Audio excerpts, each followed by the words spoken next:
Balita ko wala ka raw ka-date sa Valentine's, Gina. O ano naman sa'yo? Wala talaga, kasi wala naman akong pake doon. May pake ka, pero ayaw mo lang intindihin kasi wala kang ka-date. Tatampalin ko na yung bibig mo, Miko. Pala desisyon ka. Wow, wow, wow, wow!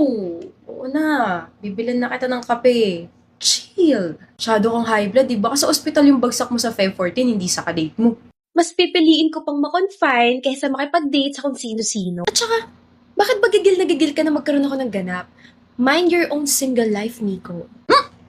Sino may sabing single ako? Oh my gosh! May nauto ka na? Sino? Poor girl. Magtitiis siya sa katulad mong sobrang daldal, sobrang kulit, at sobrang gwapo. Magtiis ka na. Huh? Hindi ba ikaw yung love of my life ko? Anong ginagawa mo? Nasusuka ako. Sa mga sinabi mo, ang kapal naman ng mukha mo. Yes, nasusuka raw, pero ang totoo, kinikilig ka lang. Kausapin mo sarili mo, ewan ko sa'yo. Ikaw nga yung gusto kong kausap eh. Good morning naman sa'yo, Gina. Ayun! Gina nga talaga yung name niya. Gina, anan lang talaga ako. Uy! Ano? Nasaan na yung good morning kiss ko? Gusto mo sapak?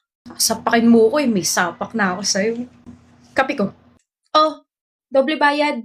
Niinis mo ko eh. Sige ba? Date tayo 2 beses. Ano? Una na ako. Yung bayad, Miko! Na-receive mo yung sinend kong file, Gina. Haba nun ah. Alam ko naman kasing mas gusto mo yung may context sa report, kaya in-expound ko. Yan ang gusto ko. Ano? Sino gusto mo?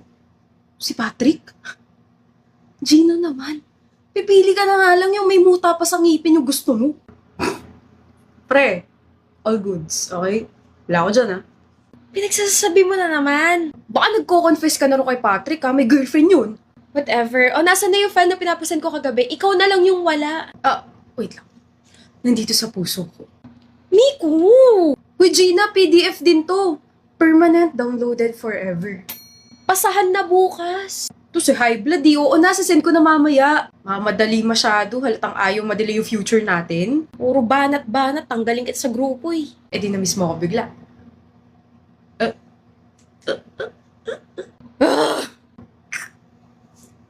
Parang nagmamadali ka. Oh, ba't parang ang chill mo? Late na ako, late na tayo. Ano ka ba? Tara, takbo na tayo. Wala raw yung prof sa first subject natin. Seryoso ba? Ay, nako, hindi ka nagbabasa ng GC. Buti na lang nandito ako. Say, thank you, master.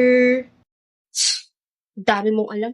Marami talaga akong alam, lalo na sa'yo. Kapag irritable ka, hihinga ka muna ng malalim bago ka magsalita. Tapos kapag tatawa ka sa mga sinasabi ko, iirapan mo rin ako para hindi halatang kinikilig ka. What the? Tapos kapag gutom ka, hindi ka na masyado nagsasalita. Mabilis ka rin mo overstimulate kapag sobrang